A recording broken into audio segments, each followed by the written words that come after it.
Namaskar. As a dancer, we learn so many shloks and verses, we read texts. But what a dancer is expected to do is to translate them through the body also. And that is where I think the idea of holistic learning, from there it emerges. Because we talk about the mind, a mind that can jump from subject to subject, point to point like a monkey.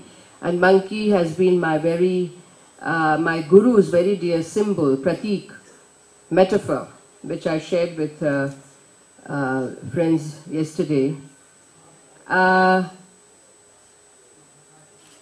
Yato hastah tato drishti, yato drishti tator manah, yato manah tato bhava, yato bhava tato rasah.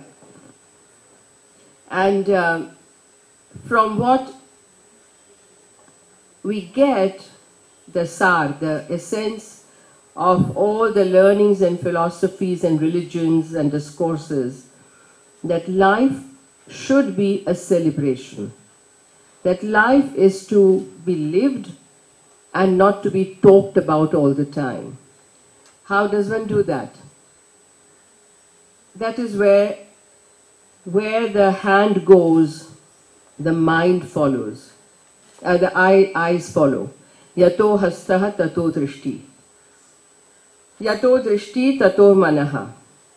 Because where the eyes or the glance goes, the mind follows, as mind controls the eyes, the glance, the action of seeing. Yato manaha tato bhava.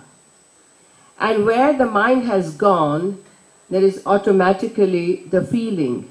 Because if you didn't have the feeling for this microphone, I wouldn't touch it. If I didn't have the feeling for something, I wouldn't do it. Unconsciously also, there is the bhava which takes the mind or guides the mind to do that action of the eyes, which follows the hand, because it's the hands with which we do 100 and 1,000 things. And the last half line says, Yato manah tato rasaha. And the rasa is a very beautiful word. Dr. Lokesh Chandra ji is here, the great scholar whom I revere. Rasa, very simply put, is the juice or the essence. There is the pomegranate juice and the lemon juice. But it actually involves the action of squeezing out. Then you get the rasa. So the rasa is the squeezing out or the squeezing in or filling yourself with the essence of life, which in India is known as Ananda. Ananda simply means bliss, delight. That's something which springs forth, for which you do not have to dig, like a well or like a lake. Yato hastah tato drishti, yato drishti tato manah, yato manah tato bhava, yato bhava tato rasah. And that rasa is not just for myself, but it is shared and communicated. Without that, life remains niras. My favorite, another expression. Niras is without rasa, without the juice, without delight, without ananda, without bliss. Unfortunately, from what all I hear, it appears to me that indeed there are a plethora of niras people around. But thank God it is not so. There are people who are full of rasa. It only needs a little pushing and prodding and a little bit of removing the dhool, the dust of all kinds of hesitations that our modern life has placed on us. Somebody like me, as Shruti very well knows, or Lokesh ji knows me very well, I have fortunately not allowed too much dust to settle on me, and therefore I'm very bindas, I'm very joyful, I'm very happy. Happy, no, not that happy. So I come back to dance that there was a debate about this, there was this dialogue about English and Hindi, about this and that. I remember a very beautiful half a line from Rumi, roughly translated into English. It reads, "Out beyond the idea of right and wrong, there is a field." And I suppose he winked at that point, "I'll meet you there."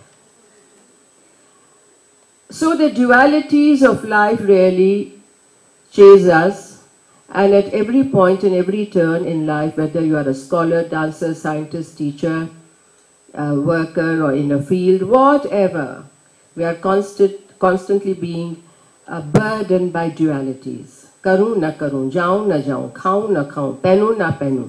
Shall I wear this or not? Shall I go or not? Shall I eat this or not? Shall I do this or not? And this is where I think we get so embroiled in the mundaneness of life, which is so easily removed if there is a one-point concentration, what you call awareness, sajagata, satarkata, choosing your goal or the goal that has been given to you, a mission that's been given to you, which is given to everyone, I believe, but to recognize that mission in life and then to work towards it and work in it and work for it. So all these things, I suppose, as a dancer, I was able to understand. Thank God for that. I ran away, as I was sharing again yesterday, at a very young age after my Gujarati medium schooling. I'm a Gujarati from Western India, and my grandfather, Dada, father's father, my mother, my father, they were all with Gandhiji in the freedom movement. They all went to jail. And what I remember is that from early age, when grandfather became one governor after another 4 times, right from 1947, there was a constant stream of artists, great names of Indian music and dance, who would visit Raj Bhavans, the government house, and stay for days and weeks on end, and there would be mehfil and concerts every evening. Dr. Lokeshji's father, the late Dr. Raghuveera, was also very well known to our family. What I want to dispute, I think what Kavita said is that after independence, we were in shackles of the Raj, of the English teaching and learning, and therefore, but I am sorry, what really happened was in the early years after independence was a great pride in one's own cultural traditions. In fact, it started much before that. And not only speaking about dance and music, which are great representatives of Indian traditions, culture, heritage, whatever you may call it, but in every sphere, there was an awakening. And in every sphere of activity, of knowledge, of learning, of handicrafts, of handlooms, we know the names of Kamla Devi Chattopadhyay, we know the name of Rukmini Devi, of Bala Saraswati, of Dr. E. Krishna Iyer, of several people who really pushed our minds and our consciousness towards what India stands for and what it had stood for and what it should stand for. So coming back to the holistic and all this, Shruti makes it very difficult for people to, stick to one point, because when you say holistic, you go round and round and round and round. I'll again come back to dance as I think the most holistic art, way of living, because it really involves the totality of a person. It's not just the mind, it's not just the computerized things, it's not just holding a sitar playing, they are great musicians. But it's a 3-dimensional manifestation of the values and the ideologies and the ideas and the symbolisms and the lyrics and the myths and the legends of life, at least in India. And therefore we have all these wonderful temples, and they have paintings, and they have sculptures and bronzes and embroideries, and even the mandalas and the rangoli, what you call these, क्या कहते हैं उसको, हे भगवान, हिंदी में बहुत आसान है. The designs that are made on floor by unpad, ashikshit, illiterate women also, which all correspond to hexagrams and mandalas and those, what do you call them, of the cosmic yantras, the cosmic designs. They are made right there, every day fresh. So the correspondence and the parallelism of ideas and themes and concepts in three-dimensional way is so clear and so beautiful. It involves the body, every limb, every thing on your face, every finger, every toe, every part of the body, which is moved by the mind, which is well controlled and yet able to burst forth in Ananda. And of course, as we say, mind is only a part of that. But then finally, whether you believe it or not, Buddhism says, Nairatmyata, there is no Atma, there is no soul, there is no spirit. There is no point, Vitandavad, of arguing, because then we get so embroiled in Maya Jal of words, the web of words. Point is that the mind and the body come together in union, that is yoga, that is Sahaja Yoga, that is Nritya Yoga, the yoga of dance, easily done, not only by classical dancers, but by everyone, as my guru said, even by monkeys and bears and elephants and everyone. More, the peacock, everything dances if you really watch, if you really look, have time to look at the trees and the flowers and the birds, and everything is dancing. And they say the atoms are dancing, they are constantly moving. The blood is constantly moving. So all these are manifestations of that constancy of movement which we call dance. And this has been attributed so beautifully to Shiva, Nataraj. And as I very proudly always say, he is not called the king of singers or instrumentalists or king of political leaders, Netaraj, or the king of medicine, Vaidyaraj. He is called Nataraj. He is the king among dancers.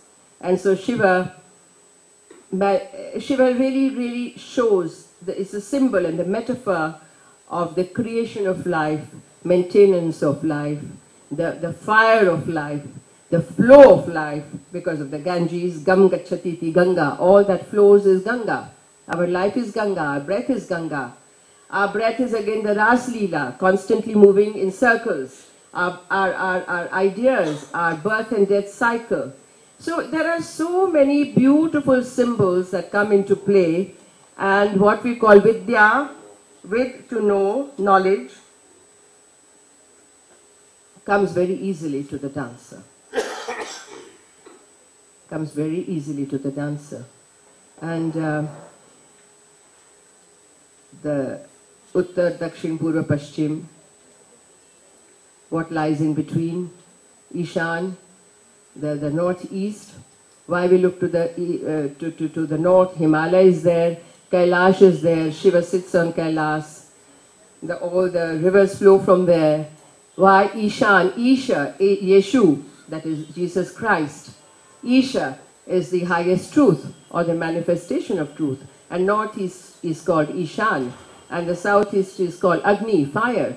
I mean, you know, I get such a thrill and tears in my eyes and romancha, goosebumps, when one after another, the thread expands and connects thousands of things together. And so happy to be one of those thousands of millions and trillions of things through my dance. Now, I had a very bad accident in 1974 in Germany. It was a car accident. The Beetle Volkswagen then didn't have the safety belts, and my German fiancé was driving. And at night, between Nuremberg and Bayreuth, where Wagner has the festival, Wagner Festival of Operas, I was teaching dance and dancing also, performing. And at night, the deer ran across, and he braked, and I was thrown out. The car somersaulted 3 times, and I fell on the Macadam Road, what you call the Autobahn. and I broke my 12th vertebra, which till today there is no 12th vertebra. It was powdered then, and 4 ribs broke, and my collarbones broke, and so and so and so forth. And the German doctors declared, and the first telegram was from Prime Minister Indira Gandhi in the hospital in Erlangen, that the doctor said she will never dance again. She might walk normally after 2 years. And I was kept on foam rubber for 3 days before they decided what to do. They had to take my permission. I couldn't speak. So my German fiancé said they want to know whether they can operate and put a steel rod in your thing. So I believe I just did. And then the second option is to give you gips. In German, that's the plaster cast. And I believe I said this. Now, I don't know what made me do this and that. And the difference between this and that saved my life and brought me back on my dancing feet. So that was done. Now I'll come to this one little point that I was ready to die. If I can't dance, I don't want to live. I was taken to Montreal, where German fiancé was director of the Goethe Institute, and then this wonderful, wonderful, wonderful French-Canadian chiropractor, Pierre Gravel, with eyes like Buddha and curly hair. God knows from where he had come. There must have been some Buddha ancestry in his Vanshavriksha.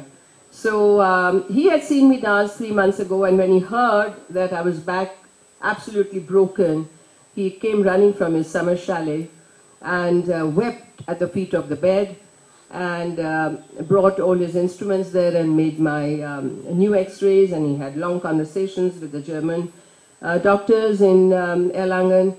And then after 2 weeks, he told my German fiancé, Georg, that tell Sonal I shall tell her exactly what the situation is this evening.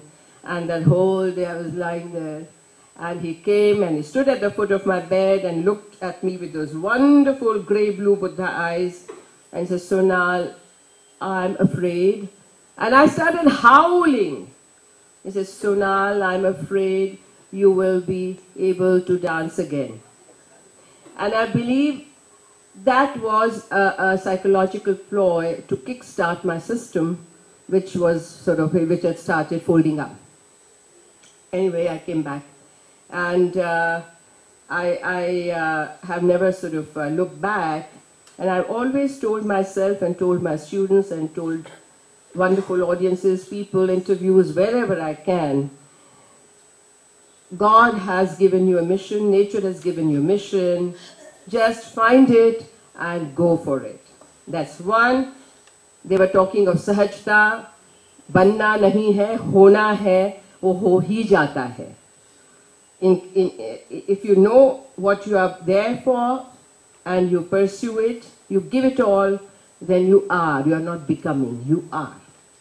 And my last thing is to read a couple of things that I love. You know, I don't believe in people who don't have a sense of humor anyway, and I don't trust people who can't laugh. Chalo.